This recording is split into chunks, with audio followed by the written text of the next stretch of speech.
అంటే దమయంతీదేవి అంది, బాహుకుడన్న పేరుతో ఉన్నాడంటున్నావు, పొట్టి చేతులతో ఉన్నాడంటున్నావు, గూనితో ఉన్నాడంటున్నావు, నల్లగా ఉన్నాడంటున్నావు, కానీ జవాబు చెప్పాడు. ఖచ్చితంగా ఈ జవాబు నలమహారాజు గారిదే అయి ఉండాలి. ఇక్కడికి రాడంటున్నావు కాబట్టి ఒక పని చెయ్యి. అతను నలుడో కాదో తెలుసుకోవాలంటే ఒక్కటే మార్గం ఉంది. మళ్ళీ నేను ఈసారి ఇంకొక బ్రాహ్మణుడిని పంపిస్తాను. ఇదే బ్రాహ్మణుడు పెడితే అనుమానం వస్తుంది. కాబట్టి వేరొక బ్రాహ్మణుడు వెళ్ళి దమయంతీదేవిని భర్త చాలా కాలంగా విడిచిపెట్టి వెళ్ళిపోయిన కారణం చేత, ఆయన కనపడని కారణం చేత ఆమె తండ్రి గారు ఆమెకి ద్వితీయ స్వయంవరం ప్రకటించారు. కాబట్టి ఆమెని భార్యగా పొందాలనుకున్న రాజులు రావచ్చని ఋతుపర్ణ మహారాజు గారికి చెప్పు. ఎప్పుడు స్వయంవరం రేపే అని చెప్పారు. ఎందుకని? దానికి ఒక పెద్ద తమాషా ఉంది. ఋతుపర్ణ మహారాజు గారు పరిపాలిస్తున్న అయోధ్య నగరానికి దమయంతీదేవి ఉన్న విదర్భదేశ రాజధానికి మధ్యలో దూరం 100 ఆమడలు. 100 ఆమడల దూరాన్ని ఒక్క రోజులో నడపగలిగినటువంటి ఏకైక శక్తి ఉన్నవాడు నలుడొక్కడే భూమండలంలో. రథాన్ని వేరొకరు నడపలేరు. కాబట్టి ఇప్పుడు ఋతుపర్ణుడు వెళ్ళాలనుకుంటాడు. ఋతుపర్ణుడు వెళ్ళాలంటే సారథ్యం బాహుకుడికి అప్పచెప్తాడు, గుర్రాలు తోలుతాడు కనుక. అలా రథాన్ని తీసుకొస్తే ఆ రథం యొక్క చప్పుడు బట్టి ఆవిడ చెప్తుంది నలుడో కాదో రథం తోలినవాడు. ఇదో విచిత్రం. అసలు మహారాజుకి రథ సారథ్యం రావక్కర్లేదు, వేరొకడు సారథ్యం చేస్తాడు. కారు కొనుక్కున్న ప్రతి వాళ్ళకి కారు డ్రైవింగ్ రావక్కర్లేదు. ఎందుకంటే డ్రైవర్ వాడు ఉంటాడు, వాడు కారు వెనక సీట్లో కూర్చుని పెడుతూ ఉంటాడు. కానీ ఒకవేళ డ్రైవింగ్ వచ్చు అనుకోండి, తను ఏ ఉద్యోగం చేస్తున్నాడో దానికన్నా గొప్పగా డ్రైవింగ్ మాత్రం రావక్కర్లేదు కాదు. తను చేసిన ఉద్యోగం బాగా వస్తుంది, కారు డ్రైవింగ్ తక్కువ వస్తుంది. ఒక డాక్టర్ గారు కారు కొనుక్కున్నారనుకోండి, ఆ డాక్టర్ గారు కారు కొనుక్కుంటే ఎప్పుడైనా ఆయన డ్రైవ్ చేసుకున్నారనుకోండి, డాక్టర్ గారు కారు డ్రైవ్ చేయొచ్చు. కానీ ఆయన ఒక్క గొప్ప కార్డియాలజిస్ట్గా కన్నా ఒక గొప్ప డ్రైవర్గా పేరు తెచ్చుకోవడం ఎప్పుడూ ఉండదు. కార్డియాలజిస్ట్గానే పేరు తెచ్చుకుంటాడు, దాని మీద అనురక్తి ఉంటుంది. ఓ కార్డియాలజిస్ట్ అయిన డాక్టర్, హృద్రోగ నిపుణుడైన వాడు కదా. అంతేగాని గొప్ప డ్రైవర్ ఎందుకు అవుతాడు? అలాంటి వాళ్ళు 3 ఉన్నారు ఈ లోకంలో. వాళ్ళ వృత్తి ఒకటి, వాళ్ళ విలాస విద్య ఒకటి. విలాస విద్య అంటే హాబీ. హాబీ చేత ఏమైందంటే అసలు వాళ్ళ వృత్తి మరుగున పడిపోయి వాళ్ళకున్న హాబీ చేత, విలాస విద్య చేత గౌరవింపబడ్డారు. భూమండలంలో వాళ్ళతో సరి అయిన వాళ్ళు లేరిక. వాళ్ళు ఎవరో తెలుసా? 1 నలుడు రథాన్ని నడపడంలో, 2 శ్రీకృష్ణుడు రథసారథ్యం చేయడంలో, 3 శల్యుడు రథసారథ్యం చేయడంలో. అందుకే అటు కృష్ణుడు ఉన్నాడు కాబట్టి ఇటు శల్యుణ్ణి తేవడానికి దుర్యోధనుడు అన్ని అగచాట్లు పడ్డాడు. సరే, అదంతా వేరు కథ అనుకోండి. శల్యప్రమంలో వాటిల్లో మీరు వినొచ్చు. మహాభారతంలో పరమేశ్వరుడు అవన్నీ చెప్పిస్తే ఈ సంవత్సరం. కాబట్టి ఆ నలమహారాజు గారే తేగలడు రథాన్ని. దాన్ని బట్టి నేను అర్థం చేసుకోగలను, బాహుకుడిగా ఉన్నవాడు నలుడే అని పట్టుకోగలను. కాబట్టి దమయంతి ద్వితీయ స్వయంవరం అని ఋతుపర్ణుడికి చెప్పండి. ఋతుపర్ణుడు బాహుకుడిని రథసారథ్యం చేయమంటాడు, కథ తెలిసిపోతుందండి ఆవిడ. అనగానే ఈయన వెళ్ళి చెప్పాడు బ్రాహ్మణుడు. చెప్పగానే ఎంతో సంతోషంగా ఋతుపర్ణుడు దమయంతికి ద్వితీయ స్వయంవరంట మనం వెళ్ళాలన్నాడు. 100 యోజనాల దూరం, 100 ఆమడలు, రథం అంతసేపట్లో వెళ్ళదు. కాబట్టి అలా నడపగలిగిన వాడు ఎవరని అడిగాడు. బాహుకుడు ఒక్కడే నడపగలడు. అనగానే బాహుకుడిని పిలిచి అన్నాడు, మనం తప్పకుండా స్వయంవరానికి వెళ్ళాలి, ఇవాళ రాత్రికి చేరిపోవాలి. చేరిపోయేటట్టుగా రథాన్ని అంత వేగంగా నడపగలిగిన వాడివి నువ్వు ఒక్కడివేట, పూంచు గుర్రాలు వచ్చేస్తున్నానన్నాడు. నలుడు గబగబా వెళ్ళి ఆ వార్ష్ణేయుడు అని నలుడికి పూర్వం రథం నడిపినవాడు. ఆ వార్ష్ణేయుడు నలుడి రథం ఇక్కడే ఉంది. ఎందుకని ఆ రథంతో కూడా వచ్చేసాడు ఆయన, ఆ గుర్రాలతో కూడా ఇక్కడికే ఉద్యోగం చేసుకోవడానికి. ఆయన వేరు గుర్రాలు తీసుకొచ్చి పూనుస్తున్నాడు, మంచి ఓపికన్న గుర్రాలు. నలుడు అన్నాడు, కాదు, ఆ గుర్రాలతో రథం పూంచన్నాడు. తను నలుడిగా ఉన్నప్పుడు తోలిన గుర్రాల రథాన్ని పూంచాడు. ఋతుపర్ణుడు వచ్చి అన్నాడు, ఇవి ముసలి గుర్రాలు, ఓపికన్న గుర్రాలు కట్టకపోయావా అన్నాడు. సారథ్యం చేసేది నేను, ఆ గుర్రాలు ఏమిటో ఆ రథం ఏమిటో నాకు తెలుసు, ఎక్కండి రథం అన్నాడు. ఋతుపర్ణుడు ఎక్కాడు, వార్ష్ణేయుడు ఎక్కాడు, బాహుకుడు రథం తోలుతున్నాడు. రథం తోలుతుంటే ఆశ్చర్యపోయిన వాడు ఋతుపర్ణుడు. ఎందుకో తెలుసా? ఆయన అనుకున్నాడు, అన్నాడు కానీ తీసుకెళ్ళగలడా అంత దూరం అనుకున్నాడు. ఎదురున దవ్వుల చూచిన పొడవులెల్లా తక్షణమ కదియగా అవి ఎంతయును దవ్వయి కనపడ బిరుదనిది దినేశ్వరు రథమో అనూరుడో ఇతడంచు అప్పుడు హృదయముననుకడు విస్మయం బంది ఇక్ష్వాకుకులుడు. ఆ రథంలో కూర్చుని వెళ్ళిపోతున్న ఋతుపర్ణుడికి దూరంగా చెట్టు కనపడేది. ఆయన ఇలా చూసేటప్పటికి అది ఎక్కడో వెనక్కి వెళ్ళిపోయింది. అంటే రథం ఎంత వేగంగా పెడుతోందో చూడండి. ఆయన ఇలా ఆశ్చర్యంతో చూస్తుంటే గాలికి ఆయన ఉత్తరీయం కింద పడింది రథంలోంచి. వెంటనే అన్నాడు, ఆపు ఆపు బాహుకా, ఉత్తరీయం పడింది, వార్ష్ణేయుడు దిగి దాన్ని తీస్తాడన్నాడు. ప్రభువు దిగి తీయడుగా. నలుడు అన్నాడు, ఆపడం కుదరదు, యోజనం దూరం వచ్చేసింది రథం అన్నాడు. ఉత్తరీయం కింద పడగానే ఉత్తరీయం పడిందయా అనేటప్పటికీ యోజనం దూరం వెళ్ళిపోయింది రథం. అది నలుడు యొక్క రథసారథ్యం అంటే అలా ఉంటుంది. కాబట్టి అంత వేగంగా రథాన్ని పోనిస్తున్నాడు. ఋతుపర్ణుడు ఆయన విద్య చూసి ఆశ్చర్యపోయి, ఆ బాహుకుడి సారథ్యం చూసి ఆశ్చర్యపోయి, ఓయ్ బాహుకా, నువ్వు గొప్పగా సారథ్యం చేస్తున్నావు, నీ దగ్గర ఎటువంటి విద్య ఉందో అశ్వ విద్య నా దగ్గర ఒక విద్య ఉంది, అక్షహృదయం. దాని చేత సంఖ్యాశాస్త్రం నాకు వశమైంది. నేను ఇలా చూస్తే లెక్క పెట్టేస్తా. అదిగో ఎదురుగుండా కనపడుతున్నటువంటి తాండ్ర చెట్టుకి ఆకులు కాయలు పళ్ళు కలిపి ఎన్నున్నాయో చెప్తానన్నాడు. చెప్పన్నాడు నలుడు. దూరంగా కనపడింది, వేగంగా రథం వచ్చేసి వెళ్ళిపోయింది. వెంటనే ఆయన అన్నాడు, నాకు ఎదురుగుండా కనపడినటువంటి 2 కొమ్మలకు కలిపి ఆకులు పళ్ళు కలిపి 10,001 ఉన్నాయి, మిగిలిన కొమ్మలన్నిటికీ కలిపి 2,095 ఆకులు ఉన్నాయి అన్నాడు. ఆశ్చర్యపోయాడు నలుడు. ఇది నిజమా కాదా ఎలా తెలుస్తుంది? చెట్టు పడగొట్టి ఆకులు లెక్కెట్టాలి. రథాన్ని వెనక్కి తీసుకొచ్చి రథం ఆపి చెట్టు పడగొట్టి ఆ 2 కొమ్మలకున్న ఆకులు పళ్ళు లెక్క పెట్టాడు. ఖచ్చితంగా ఋతుపర్ణుడు ఏం చెప్పాడో అన్నీ ఉన్నాయి. మిగిలిన కొమ్మలకున్నవి లెక్క పెట్టాడు. ఋతుపర్ణుడు ఎన్ని చెప్పాడో అన్నీ ఉన్నాయి. అది అక్షవిద్య యొక్క శాస్త్రం. దాని వలన ఆయనకి వశమైంది ఆ శక్తి. కాబట్టి ఇప్పుడు ఆశ్చర్యపోతే ఋతుపర్ణుడు అన్నాడు, నీ సారథ్యం చూసి నేను ఆశ్చర్యపోతున్నాను. తీసుకెళ్ళిపోతావు, సందేహం లేదు, విదర్భ రాజ్యానికి తీసుకెళ్తావు. కాబట్టి నీకు నేను అక్షహృదయం ఇస్తాను, తీసుకో. ఇది అక్షహృదయం అనగా విదితంబగు విద్య. దీని విద్యుక్తముగా మది నెరుగు నరుడు సంఖ్యావిదుడగు దుష్కృత కళంక విష విముక్తుడగున్. ఏ వ్యక్తి అయితే దీన్ని సంప్రదాయబద్ధంగా గురుముఖంగా ఈ విద్యని తీసుకుంటాడో వాడు, అలా తీసుకున్నటువంటి వ్యక్తి సంఖ్యాశాస్త్రమునందు ప్రవీణుడవుతాడు. ఏవైనా సరే ఇలా చూస్తే లెక్క పెట్టేస్తాడు, అతనికి ఆ శక్తి వచ్చేస్తుంది. అంతేకాదు, ఎవరు ఈ అక్షహృదయాన్ని పుచ్చుకుంటారో ఆ పుచ్చుకున్న వ్యక్తి ఇంతకుముందు ఏవైనా పాపకర్మలు చేసి ఉంటే అవన్నీ తొలగిపోతాయి. 2, అతను ఇక పాపం చెయ్యడానికి వీలులేని గొప్ప స్థితిని పొందుతాడు. 2, అతని శరీరంలో విషం ఉంటే అదంతా బయటికి పోతుందన్నాడు. అక్షహృదయం నాకు ఉపదేశించమన్నాడు. కర్కోటకుడు చెప్పాడుగా, నీకు ఈ గుర్రాల్ని తోలి హృదయం నీకు చెప్తా, అశ్వహృదయం. అక్షహృదయం నాకు చెప్పన్నాడు. అంటే ఆయన అన్నాడు, నీకు నేను నేర్పుతాను, కాబట్టి జాగ్రత్తగా నేర్చుకో. సకల గుణ ప్రసిద్ధుడగు సర్వహితుండగు జూవేయంచు బాహుకునకు ప్రీతితోడ విధియుక్తముగా నుపదేశమిచ్చే అత్య కుటిల బుద్ధి అక్షహృదయంబు గరంబు రయంబుతో విదర్భకు జనువేట్క చేసి ఋతుపర్ణుడు పూర్ణమన ప్రసన్నుడై.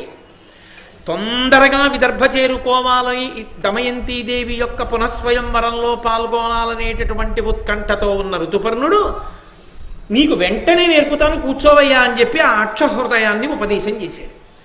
ఎప్పుడైతే అక్షహృదయాన్ని ఉపదేశం నలుడు పొందాడో, పొందగానే ఆయన శరీరంలో ఉన్నటువంటి కర్కోటకుని యొక్క విషం బయటికి వెళ్ళిపోయింది. అది బయటికి వెళ్ళిపోగానే పాపమునకు ఆలవాలమైనది కూడా ఇక లోపల ఉండడానికి వీల్లేదు. అక్షహృదయం నేర్చుకుంటే కలిపురుషుడు బయటకు వచ్చేసాడు. నలుణ్ణి విడిచిపెట్టేశాడు. విడిచిపెట్టి బయటకు వచ్చి నించున్నాడు. నిలబడి, నలుడొల్లి ఆక్రమించిన కలి కర్కోటక విషంబు గ్రక్కుచు నొడలన్ వెలుబడి నలునకు విహితంజలి అయి తన్నెరుగ చెప్పే చెంచలుడగుచున్. గడగడగడగడ వణికిపోతూ 2 చేతులు అంజలి ఘటించిన నలుడికి నమస్కరించి, నేను ఈ కలిపురుషుణ్ణి నీలోకి ప్రవేశించి నీతో తమకంతో కూడిన జూదం ఆడించాను, భార్యని విడిచిపెట్టేటట్టు చేశాను, నీతో ఈ పాపములు చేయించిన వాడను నేనే. ఒకనాడు దమయంతి స్వయంవరంలో ఆమెను అపేక్షించి ఆమె వివాహం అయిపోయిందని తెలుసుకుని కక్ష కట్టి ఇన్ని పనులు చేశాను, నన్ను మన్నించవలసింది అన్నాడు. నలమహారాజు గారు కలిపురుషుణ్ణి వెంటనే నీకు తగిన శిక్ష వేస్తానన్నాడు. ఇంకేం శిక్ష వెయ్యాలి? నీలో నేనుండగా కర్కోటకుడు కరిచిన కారణం చేత ఆ విషం నీ లోపల తిరుగుతుంటే విషం చేత కాలుతూ చస్తూ ఇన్నాళ్ళు చచ్చాను. అక్షహృదయం ఉపదేశం పొందితే విషంతో పాటు బయటపడ్డాను, కాబట్టి నాకు పడవలసిన శిక్ష పడింది, నన్ను క్షమించమన్నాడు. వదిలిపెట్టేశాడు నలమహారాజు. వెంటనే ఆ కలి మళ్ళీ కనబడితే నలుడు ఏం చేస్తాడోనన్న భయంతో అక్కడే ఉన్నటువంటి ఆ తాండ్ర వృక్షంలోకి వెళ్ళిపోయాడు. అందుకే అప్పటి నుంచి ఇప్పటి వరకు కూడా ఎవ్వరూ కూడా తాండ్ర చెట్టుని చూడడం కానీ తాండ్ర చెట్టు నీడలో నిలబడడం కానీ చెయ్యకూడదు అని. దానివలన కలుపురుషుని యొక్క దోషం అంటుకుని లేనిపోని ఇబ్బందుల పాలవుతారు అని చెప్పి ఆనాడు కలిపురుషుడు ఒక మాట అన్నాడు, ఎక్కడైనా సరే నలదమయంతుల యొక్క చరిత్ర చెప్పిన, నలదమయంతుల్ని కీర్తించిన అటువంటి వారి జోలికి నేను రాను. ఒకవేళ పాపపు బుద్ధులు కల్పించి ఎవరి యందైనా నేను ప్రవేశించినా విశేషమైన అపకీర్తి పాలైపోతున్నా ఈ నలదమయంతుల యొక్క ఆఖ్యానం చెప్పబడిన చోట శ్రద్ధాళువులై వింటే నేను వెంటనే వాళ్ళని విడిచిపెట్టి వెళ్ళిపోతాను. వాళ్ళు పుణ్యాన్ని పొంది వాళ్ళు మళ్ళీ మనశ్శాంతిని పొందుతారు అని వరమిచ్చాడు. అక్కడి నుంచి మళ్ళీ ఋతుపర్ణుణ్ణి ఎక్కించుకుని అపారమైన వేగంతో నలుడు విదర్భ రాజ్యానికి చేరుకున్నాడు. చిలికెత్తెలు వచ్చి చెప్పారు, అమ్మ రథం వచ్చేస్తోంది ఋతుపర్ణుడిదని. ఋతుపర్ణుడి కోసం కాదు దమయంతి సంరంభం, సారథి తోలుతున్న రథం యొక్క చప్పుడు బట్టి చెప్తుంది ఆవిడ, నలుడో కాదో సారథి. ఆవిడ జాగ్రత్తగా రథసారథ్యం, ఆ రథం యొక్క చక్రముల చప్పుడు విందా ఘోష, ఖచ్చితంగా రథసారథి నలుడే, బాహుకుడి వేషంలో ఉన్నవాడు నలుడే. ఆమె నిర్ధారించింది. మూడో పరీక్ష నిర్ణయించి వచ్చేశారు. ఋతుపర్ణ మహారాజు గారు భీముణ్ణి కలుసుకున్నాడు. ఎక్కడా స్వయంవరం ఏర్పాట్లు లేవు. ఇదేమిటి ఎవరూ లేరు, నేను ఒక్కడనే వచ్చాను, అంతటి మహాపతివ్రత అయిన దమయంతీదేవికి రెండో స్వయంవరం ఏమిటి, నేను రావడం ఏమిటి అని సిగ్గుపడి ప్రశాంతంగా ఉండిపోయాడు ఏకాంతంగా. ఆయన ఏమి బయటపడలేదు, ఆ మాట అనలేదు, తనకే సిగ్గు కలిగి ఉండిపోయాడు. అది ఆమె పాతివ్రత్య శక్తి. ఈ తల్లి దమయంతీదేవి వెంటనే కేసిని అనబడేటటువంటి తన యొక్క చెలికెత్తిని పిలిచి, తన దగ్గర ఉండే ఒక దాసిని పిలిచి, నువ్వు వెళ్ళి నలమహారాజు గారితో మాట్లాడిరా, బాహుకుడిగా ఉన్నాడు కదూ, ఎక్కడున్నాడో చూడు. ఇప్పుడు మన అంతఃపురం దగ్గరికి వచ్చాడుగా, ఋతుపర్ణుడిని తీసుకొచ్చాడుగా. ఋతుపర్ణుడు అంటే అంతఃపురంలో ఉంటాడు, అతను ఏ అశ్వశాలలోనో ఉంటాడుగా. బండికి గుర్రాలు విప్పి వెళ్ళి మాట్లాడిరా, జాగ్రత్తగా మాట్లాడదు. చిత్రనలీయంలో అసలు విని తీరాలి. ఆ చిత్ర మాట్లాడడం అలా ఉంటుంది, అంత గొప్పగా ఉంటుంది. బాహుకుడంతటి వాడు పొరపాటు పడిపోతాడు ఆ చిత్రతో మాట్లాడడం. అంత అద్భుతమైన సంభాషణ నడిపించారు అందులో. నన్నయ్య గారు కూడా ఏం తక్కువ చేయలేదనుకోండి. కాబట్టి ఆ కేసిని దమయంతి పంపిస్తే ఆయన దగ్గరికి వెళ్ళింది. ఏమీ తెలియని వాళ్ళ ఆ గుర్రబండికి ఉన్న గుర్రాలు విప్పేసి అక్కడే పడుకుని ఉన్నాడు నలుడు. మామగారి ఇల్లది, తన భార్య ఉన్న చోటు. కానీ తనకి తగిన ప్రాభవం లేక కష్టాల కూర్చి అలాగే పడుకుని ఉన్నాడు. ఈ కేసిని వెళ్ళి అడిగింది, నన్ను దమయంతీదేవి పంపించింది, మీరు ఎందుకు వచ్చారో అడిగి రమ్మంది. వెంటనే దమయంతీదేవి పంపించింది, మీరు ఎందుకు వచ్చారు అంటే, ఒకటి పురుష హృదయం కనుక అక్కసుతో ఎందుకు వస్తాం, పునర్వివాహం చేసుకుంటాను అందుకే ఋతుపర్ణుడు వచ్చాడు తీసుకొచ్చాను అని ఆయన అక్కసుతో మాట్లాడతాడేమో చూడాలి. ఆయన పరమ ప్రశాంతంగా అన్నాడు. భీముడు పునఃస్వయంవరాన్ని ప్రకటించాడుగా దమయంతీదేవికి. ఋతుపర్ణ మహారాజు రావలసి వచ్చింది. 100 ఆమడల దూరం రావడం కష్టం కదా, నన్ను సారథ్యం చేయమంటే చేశాను, అందుకు వచ్చాం ఈ ఊరు, అంతకన్నా ఎందుకు వస్తాం అన్నాడు. కేసిని అంది, మూడవ వారెవడు మీతో వచ్చింది అని. వార్ష్ణేయుడు అన్నాడు. అంటే ఆవిడంది, వార్ష్ణేయుడు నకులుడి దగ్గర పనిచేశాడంటారు కదా, వార్ష్ణేయుడికి నకులుడి జాడ తెలియదా అని. అంటే మరి ఇద్దరు కలిసే వచ్చారుగా, నీ గురించి వార్ష్ణేయుడికి తెలియదా అంటే మాట్లాడడంలో ఎక్కడైనా పొరపాటు పడతాడేమో పట్టుకోవచ్చు. ఆయన అన్నాడు, నేను అనలేదు, పొరపాటున ఆనాడు నేను జూదమాడుతుండగా దమయంతి పంపించిందిగా పిల్లల్ని అంటాడేమో అని. ఆయన అన్నాడు, నలమహారాజు జూదమాడుతుండగా దమయంతీదేవి బిడ్డలిద్దరినీ వార్ష్ణేయుడి రథమెక్కించి పుట్టింటికి పంపించి వెనక్కి త్వరగా రమ్మందిట. వార్ష్ణేయుడు తిరిగి వచ్చే లోపలే నలుడు రాజ్యభ్రష్టుడై అరణ్యవాసానికి వెళ్ళిపోయట.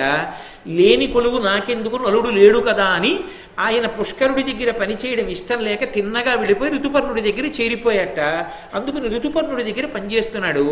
నలుడు ఓడిపోగానే ఋతుపర్ణుడి దగ్గరికి వెళ్ళిపోయినటువంటి వార్ష్ణేయుడికి నలుడు యొక్క జాడ ఎలా తెలుస్తుంది, తెలియదన్నాడు. ఎక్కడైనా దొరికాడా ఎక్కడా ఆయన దొరకలేదు. ఎక్కడా దొరకకపోతే కేశిని ఎంత దాపరికంతో ఉందామనుకున్నవాడైనా అతను చేసిన మోసాన్ని ఎత్తి చూపించి నింద చేస్తే ముఖంలో కూడా ఎటువంటి ప్రతిస్పందన లేకుండా, ఏ భావం లేకుండా దాచుకోగలరా? అంత ప్రేమైకమూర్తి బయటపడడా ఎక్కడో అక్కడ చూడాలని నలుణ్ణి నింద చేస్తూ మాట్లాడింది.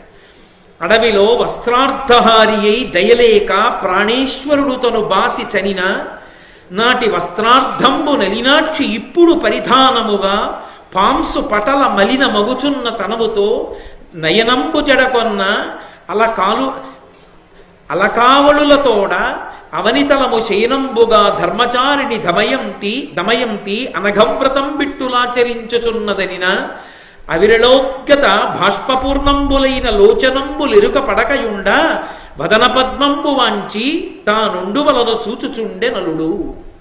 ఆ వచ్చినటువంటి కేశిని ఎంది అడవిలో వస్త్రార్థహారి అయి దయలేక ప్రాణేశ్వరుడు తను బాసి చనిన, ప్రాణేశ్వరుడైనటువంటి నలుడు దయ లేకుండా సగం వస్త్రంతో ఉన్నదాన్ని విడిచిపెట్టి వెళ్ళిపోతే ఆ వస్త్రార్థంతో ఉండిపోయినటువంటి నలినాక్షి ఇప్పుడు పుట్టింటికి వచ్చాను కదా అని విప్పి పట్టుబట్ట కట్టుకోలేదు. ఆ బట్టతోనే ఇప్పటికీ ఉంది. పాంసు పటల మలిన మగుచున్న తనువుతో అనయంబు జడగొన్న అలకాములతోడ ఆమె మట్టి కొట్టినటువంటి నేల మీద పడుకుంటోంది. గది తుడుచుకు పడుకోవట్లేదు. నలుడు ఏ కష్టంలో ఉన్నాడో అని మట్టి పట్టిన నేల మీద నిద్రపోతోంది. ఆమె అనయంబు ఎల్లప్పుడూ కూడా జడగొన్న అలకామలులతోడ ఆమె జుట్టంతా కూడా చిమ్ముకుపోయి ముద్దలు కట్టేసింది. తైల సంస్కారం లేదు. అవనితలము శయనంబుగా ధర్మచారిణి దమయంతి అనఘవ్రతం బిట్టులాచరించుచున్నదనిన భూశయనం చేస్తోంది. కటిక నేల మీద పడుకుంటోంది. తనకి పాపం కలగకూడదు, భర్త ఎలా ఉన్నాడో ఏ సుఖంలో ఉన్నాడో తెలియకుండా తాను సిగపడకూడదని పరమధర్మచారిణి అయి అలా ఉంది. మోసగాడు నలుడు మాత్రం ఎక్కడున్నాడో తెలియదు, విడిచి వెళ్ళిపోయాడు. తగునా ఈ పని అని అడిగింది. అడిగేటప్పటికి ఏదో జవాబు చెప్పబోయాడు. కానీ దమయంతీదేవి ఇన్ని కష్టాలు పడుతోంది అని వినగానే కంఠం గాద్గదికమై కన్నుల వెంట బడబడా నీళ్లు కారిపోయి ఎక్కడ కేశిని చూస్తుందో అని తల పక్కకి తిప్పి ముఖం కూడా తుడుచుకోకుండా నీటి ధారలు కారిపోతుంటే అలా ఉండిపోయాడు. పట్టుకోవలసింది పట్టేసుకుంది కేశిని. పట్టుకుని ఆమె లోపలికి వెళ్ళి దమయంతీదేవితో చెప్పిందమ్మా, నీ బాధ చెప్పగానే కందుల వెంట నీళ్లు కారిపోయాయమ్మా, ముఖం మలినమైపోయింది, మాట మాట్లాడలేదమ్మా, పక్కకి తిప్పి ముఖాన్ని ఊరుకున్నాడమ్మా అంది. ఆవిడంది, ఓ కేశిని, ఇప్పుడే మనం పట్టుకోవాలి నలుడిని, మళ్ళీ ఋతుపర్ణుడు వెళ్ళిపోతే దొరకడం. వినవమ్మా, అతను ఎలా ఉంటాడు అన్నదాన్ని పట్టుకోవడానికి ఇంకొక ఆధారం ఉంది. ఏ విధమయంతిదేవండి, ఏమి తెలివితే అట్లా ఆవిడ మీద. నిజంగా ఆయన వంట పని చేస్తూ ఉంటాడుగా. ఇప్పుడు ఋతుపర్ణుడు వచ్చాడుగా, ఋతుపర్ణుడికి వంటలు చేస్తూ ఉంటాడు. ఆ వంట చేసే విధానం చూసొచ్చి నాకు చెప్పవే ఎలా చేస్తున్నాడో అని. కేశిని జాగ్రత్తగా రహస్యంగా నలుడు వంట చేసే విధానాన్ని చూసి తెల్లబోయిన ముఖంతో దమయంతీదేవి దగ్గరికి వచ్చింది. వచ్చి, వినవమ్మ, తృణిముష్టి కొనివాడు వీచుడు అందగ్ని ఉదయించు, అతని వంట అమరులనంతకు ఇంధనములపేక్షింపక ఉడుగక మండుచునుండు, మరియు గడకతో నంజుళ్ళు కడగంగ సమకట్టి జలమపేక్షించుచుడు భవిల్లి కుంభముల్ నిండి దివ్యాంభ ప్రవాహము అక్షయమగుచుండు తక్షణమ చూడ, అతని కరతలద్వయామర్దితములై కందియును మహాసుగంధ కుసుమ తతులు తొంటి ఎట్లా తమ కంపు విడువకయుండు, అతని తేజమున్నతంబు అని. ఆవిడ చూసొచ్చిందమ్మా, చాలా ఆశ్చర్యంగా ఉందమ్మా తన వంట చేసే విధానం. తృణమృష్టి కొనివాడు వీచుచు అందగ్ని ఉదయించు. అతను గడ్డి పరకలు పట్టుకుని ఓ మూట చేత్తో పట్టుకుని ఇలా అంటాడు అగ్ని కోసం. అంటే అగ్ని పుడుతుంది. అక్కడ ఇంధనం ఏమి ఉండదు, వంట చెరుకో లేకపోతే ఏదో నూనె ఉండదు, ఉండకుండానే అగ్ని పుడుతుంది. ఇంకా ఆశ్చర్యం ఏమిటంటే అతని వంట అమరునంతకు ఇంధనములు అపేక్షించక, అతని వంట అయిపోయే వరకు కట్టె తోస్తున్నాడా ఇంధనం పోస్తున్నాడా తో పని లేకుండా వంట అయ్యే వరకు అగ్ని అలాగే వెలుగుతుంది. కావలసినంత సింగ్లో ఉండాలంటే సింగ్లో ఉంటుంది, హైలో ఉండాలంటే హైలో ఉంటుంది. కాబట్టి ఉడుగక మండుచునుండు, మరియు ఆ మంట ఆరిపోదు, అలాగే ఉంటుంది. వంట అయిపోతే నిధనం అయిపోతుంది తనంత తాను. మరియు గడకతో నంజుళ్ళు కడగంగ సమకట్టి జలమపేక్షించుడు సంభవిల్లి కుంభకముల్ నిండి దివ్యాంభ ప్రవాహం అక్షయ మగుచుండు తక్షణమ చూడ. అతను మాంసం తీసుకొచ్చి కడుగుదామని చెప్పేసి ఆ మాంసాన్ని చేతిలో పట్టుకొని కడగడానికి ఇలా అంటాడు, అంతే. ఖాళీ కుండల నిండా నీళ్ళు వస్తాయి, వస్తే కడుగుతాడు. కడిగితే ఖాళీగా ఉన్న కుండలు మళ్ళీ నిండిపోతుంటాయి. ఎవరూ పొయ్యరు నీళ్లు, ఎక్కడి నుంచి వస్తాయో తెలియదు, నూతులోంచి తోడడం, కుండలు నిండుతాయి నీళ్లతో. ఇంకా ఆశ్చర్యం ఏమిటంటేనమ్మా, ఆయనతోటి అతని కరతలద్వయావమర్దితములై కందియును మహాసుగంధ కుసుమ తతులు తొంటి ఎట్ల తమ కంపు విడివకయుండు అతని తేజమున్నతంబు.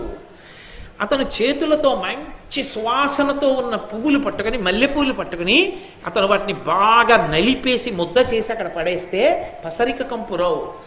మల్లెపూలని నలిపేసిన మల్లెపూల సువాసనే వస్తుంది. అతని చేతితో నలిపిన పూలు వాసన కోల్పో. చాలా ఆశ్చర్యంగా ఉందమ్మా అతని విధానం అంతాను. దమయంతీదేవి నవ్వింది. ఆనాడు స్వయంవరంలో దేవతలందరి దగ్గర తాను వాళ్ళకు ఉండేటటువంటి 3 విశేషాలేవో తెలుసుకుని, చెమట పట్టినవాడు నలుడు కాడు, కనురెప్పబడినవాడు నలుడు కాడు, కాళ్ళు భూమికి తగిలినవాడు నలుడు కాడని దేవతల్ని ప్రార్థన చేసి నలుణ్ణి స్వయంవరంలో వరించి పూలదండ మెడలో వేస్తే అనుగ్రహించినటువంటి దేవతలు వరమిచ్చారు. రోజున అగ్ని, ఇంద్రుడు, వాయువు, యముడు నీ యందు ధర్మం ఉంటుందని యముడన్నాడు.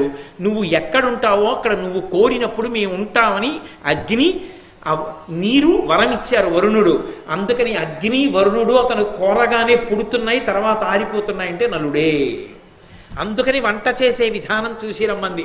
ఎవ్వరూ లేరు కదా, కుండతో నీళ్లు తేవడం ఎందుకని తన కోరుకున్నప్పుడు పుట్టిన వాటితో వంట చేశాడు.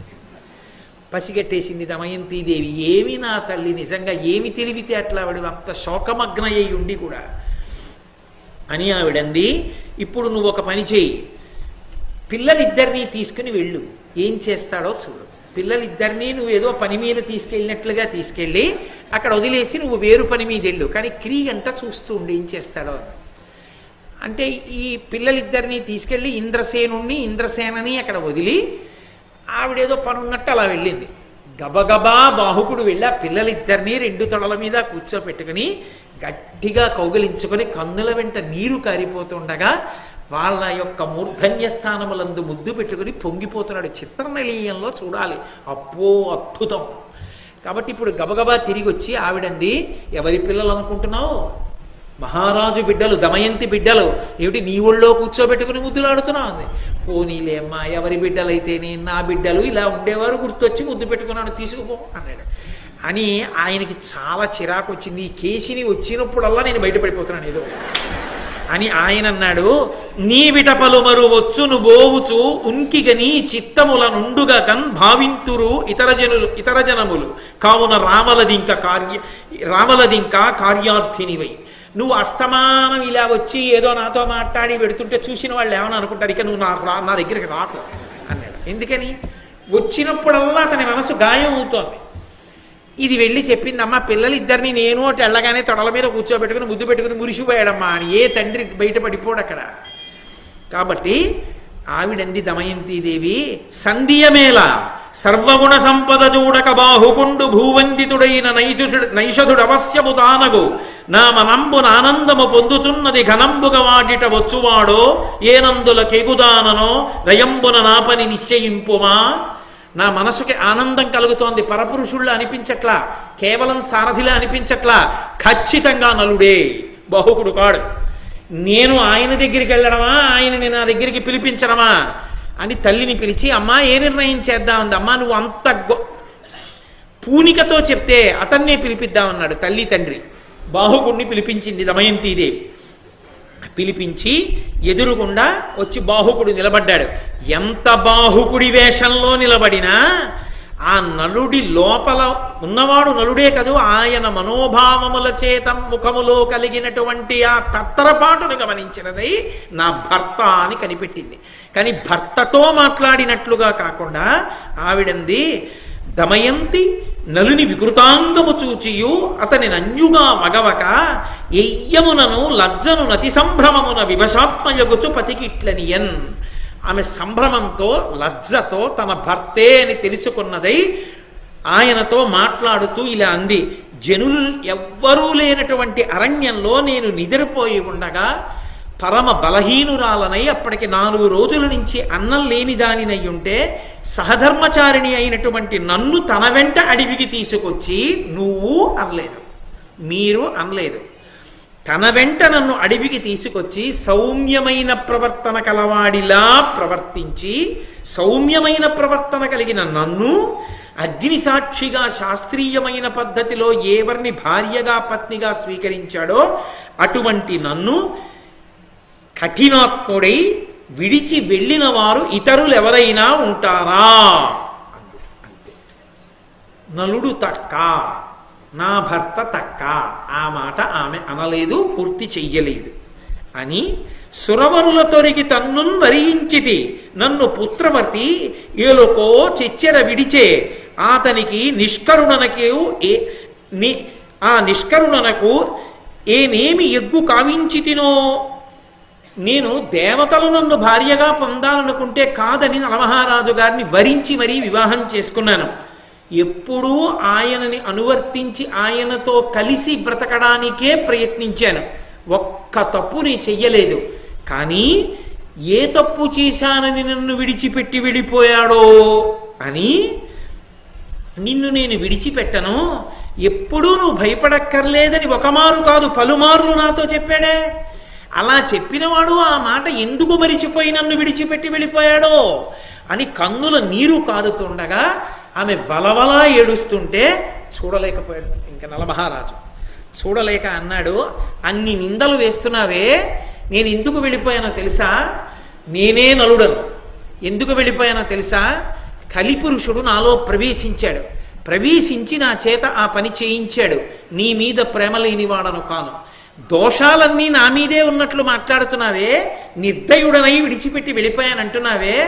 భర్త ఉన్నదానివి, బిడ్డలను పొందిన దానివి, భర్త బ్రతికున్నాడు ఎక్కడో అని నమ్మిన దానివి, పునఃస్వయంవరానికి ఋతుపర్ణ మహారాజుని రమ్మని కబురెందుకు చేశావు? అసలు ఆ మాట రావచ్చా? ద్వితీయ స్వయంవర నిర్ణయం చెయ్యొచ్చా? మరి నీ ఎందు దోషం లేదా అని అడిగాడు. ఆవిడంది, అందుకో నిజంగా నా మనసులో త్రికరణ శుద్ధిగా ద్వితీయ స్వయంవరం నిర్వహించాలనేటటువంటి కోరిక లేదు, నా తల్లిదండ్రులకు లేదు. పర్ణాదుడు వచ్చి గుర్తించాడు నువ్వు జవాబు చెప్పినప్పుడు. నిన్నిక్కడికి రప్పించడానికి మార్గం లేదు. 100 యోజనముల దూరాన్ని ఒక్క రాత్రి రథం నడపగలిగిన వాడివి నువ్వే. ఇది గుర్తుపట్టాలంటే, ఋతుపర్ణుడిని రప్పించాలంటే ఎలా రప్పిస్తాం? ద్వితీయ స్వయంవరం అని కబురు చేస్తే అసలు అదేమిటో దమయంతి ఎందుకు చేస్తోందో తెలుసుకోవాలన్న కుతూహలంతో నువ్వే సారథ్యం చేస్తావని, తప్పకుండా అంత దూరం రథాన్ని నడిపితే అది మీరేనని నేను అటువంటి కబురు ఋతుపర్ణ మహారాజుకు పంపించాను. త్రికరణ శుద్ధిగా నాకు అన్యమైన ఉద్దేశ్యమే ఎంతమాత్రమూ లేదు. నీ పాదాల సాక్షిగా చెప్తున్నాను, నిజంగా నా యందు ద్వితీయ స్వయంవర ఉద్దేశ్యమే ఉంటే సూర్య చంద్ర దిక్పాలాదులు నన్ను కాల్చి చంపరా అందవిడ. అనగానే అంతరిక్షంలోంచి వాయువు యొక్క వాక్కు వినబడింది.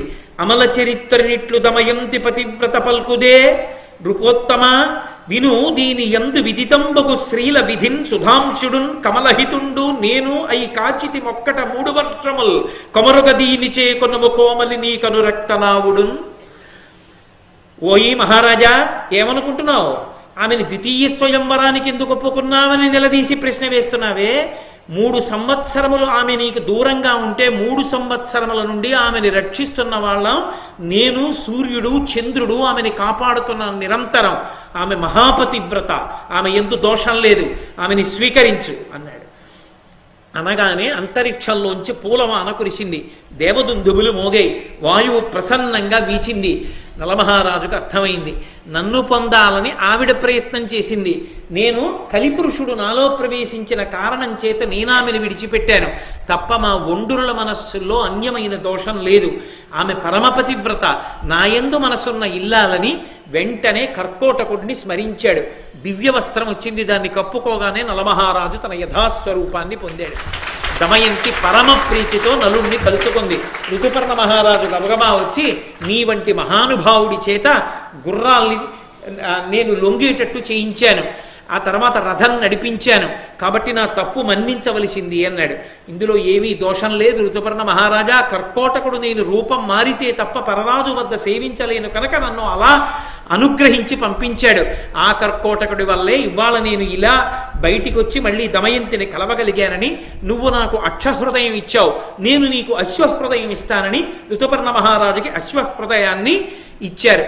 ఇచ్చిన తరువాత నలమహారాజు గారు ఒకానొకప్పుడు కొన్ని రోజులు ఆ విదర్భ రాజ్యంలో ఉన్న తర్వాత కేవలంగా ఒక్క రథాన్ని, 16 ఏనుగుల్ని, 50 గుర్రాల్ని, 600 మంది సైనికుల్ని వెంట పెట్టుకుని నిషధరాజ్యానికి వెళ్ళి అక్కడ రాజ్యమేలుతున్నటువంటి పుష్కరుడితోటి, నువ్వు నాతో ధర్మయుద్ధం చేస్తావా లేకపోతే నువ్వు నాతో జూదం ఆడతావా, రెండిటిలో ఏం చేస్తావో నాకు చెప్పమన్నారు.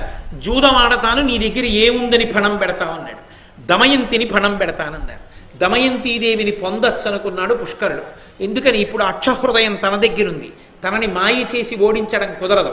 ద్వాపరుడు పాచికలలో ఉన్నా ఇక పడవు పందాలు. అక్షహృదయం తెలుసున్న వాడిని ఓడించగలిగిన వాడు ఇంకొండడు జూదంలో. కాబట్టి దమయంతీదేవిని ధైర్యంగా పణం పెట్టి పందెం వేశాడు. సమస్త సామ్రాజ్యాన్ని పుష్కరుడు పెట్టాడు. ఒక్క పందెంలోనే తన రాజ్యాన్నంతా నలుడు తాను పొందేశాడు.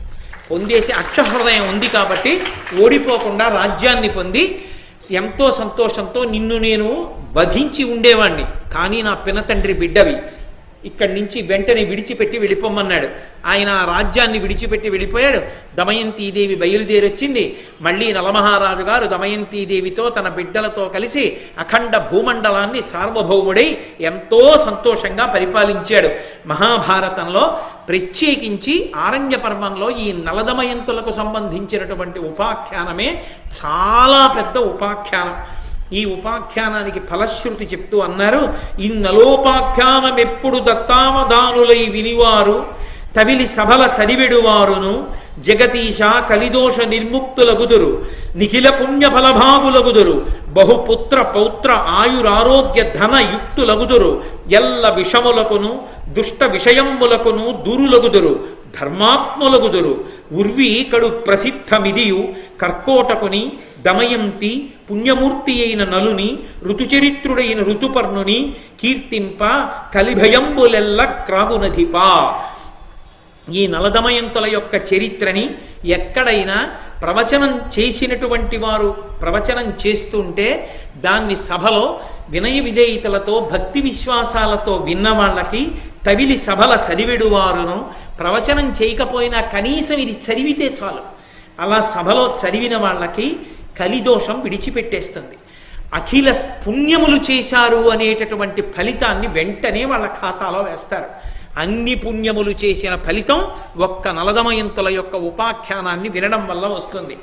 కాబట్టి బహుపుత్ర పౌత్రాయురారోగ్య ధనయుక్తులగుదురు, అనేక మంది కొడుకులు, అనేక మంది పౌత్రులు అంటే మనవలు.